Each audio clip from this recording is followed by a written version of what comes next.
Hey there everyone, ni hao, this is Choquito, and today I'm gonna share with you why do foreigners look down on Chinese people. 我们开始吧。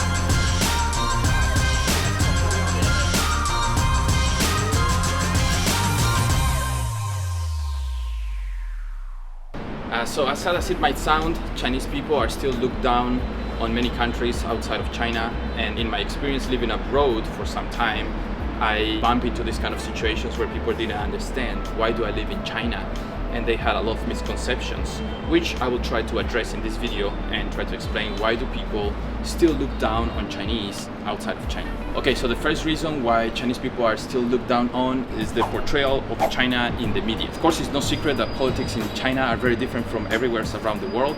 So the way that China is portrayed in these countries is normally from a negative point of view, and also because China is growing a lot in recent decades, then it's perceived as a threat by many countries, especially America, and because of this they want to try to show the bad side of China, so people are less open to cooperation with China and Chinese people, and whatever happens here that was not perfect or that was bad, then it will of course be the main information in the West, and very often there is a lot of misinformation. As someone that lives in China for so long, whenever I go back to my hometown or travel to some other countries, people normally ask me a lot of very awkward questions regarding China, like, I don't know, it's like we're controlled all the time, that every single step that we take is being monitored, and the reality couldn't be far from that. On the other hand, you have to be a bit more mindful, of course, you have to be more careful with what you say, especially if it's something politically a bit sensitive.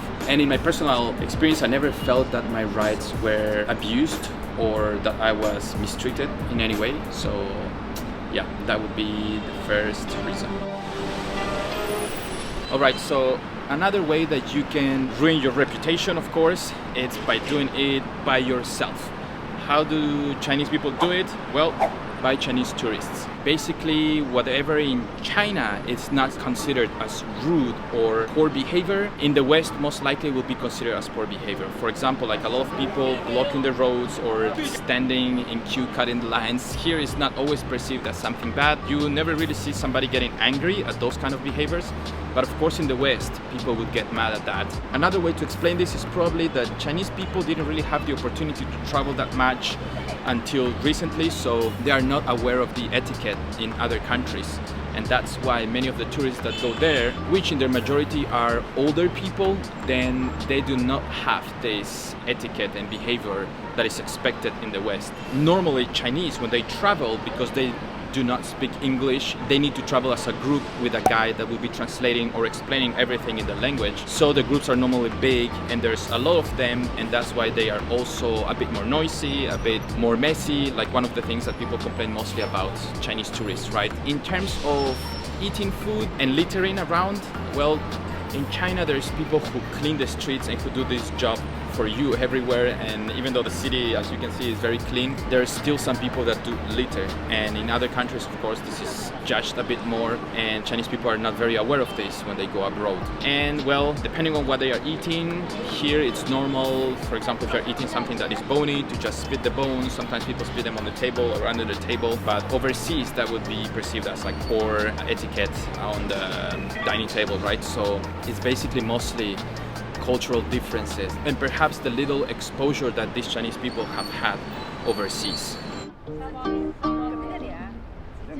Another reason why foreigners look down on Chinese people is because of their recent economic growth, and this has turned into a little bit of resentment from some countries, especially because China has grown a lot in the finance, tech and the automobile industries. I've met many foreigners here that are from countries that are pretty good at developing those resources, and they speak with a little bit of resentment that Chinese companies have taken them out of business because of producing something of equal or better quality, yet much cheaper. Yeah, and because of this, a lot of people have built some resentment towards China or these Chinese companies, which forces them to call out on some of the lack of quality that they might perceive in these products, or lack of transparency, which very often, to be honest, is not true.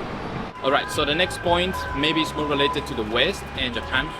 Certain parts of China were partially colonized by Western countries, and also by Japan. And there were some colonies also in Shanghai in particular. And because of this, in often cases it was that the colonizers were considering themselves more modern or more civilized than China, right? And that kind of perception of Chinese people sometimes still dragged onto newer generations, and there is a little bit of looking down on China. Perhaps especially in the case of Japan, which right now I'm shooting with my best friend who happens to be from Nanjing. So she's very aware of this. These people from these countries will have a better perception of China if they were to come here and to see what really happens. Okay, and perhaps the most important reason for the discrimination towards Chinese people is the lack of exposure to them. Basically, people who have never come to China or have never actually met Chinese or spoken to them or interacted with them are those that have stronger opinion on them. And because of this reason, perhaps they are a little bit more ignorant on Chinese culture, their behaviors, and just the way that Chinese people interact with others. And it's true at the same time that China is not doing great in attracting visitors to its country. It is not portraying or showing itself in a very obvious way that would give a very clear idea to people to come to this country and to know why to come here, what to expect, what to do here. Because of that, there is much less exposure and much less visitors here compared to other countries like Thailand or Japan. Because of that, these misconceptions and discriminations are not fading away. On top of that, the policies with visas have only recently changed. Before that, people almost regardless of the country they were from, they needed a visa to come and visit China, and usually the visas would be very short and only one entry, whereas nowadays the visa policies are much more reasonable and people are visiting much more the country. Because let's be honest, if I was to ask any of you what China is, what do you expect to see here, there will be so many different answers and not something very clear. Perhaps like modernity or like abundance of food, I don't know, heritage architecture. It's very hard for people to give me just one answer, and that's because China is not portraying itself in a very clear way, so people don't know why to come here.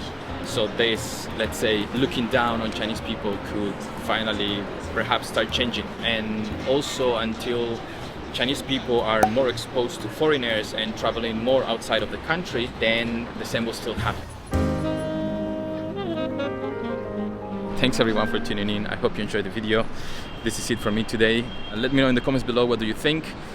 If you have anything to add, please let me know, and like this video if you did like it. I'll see you on the next one.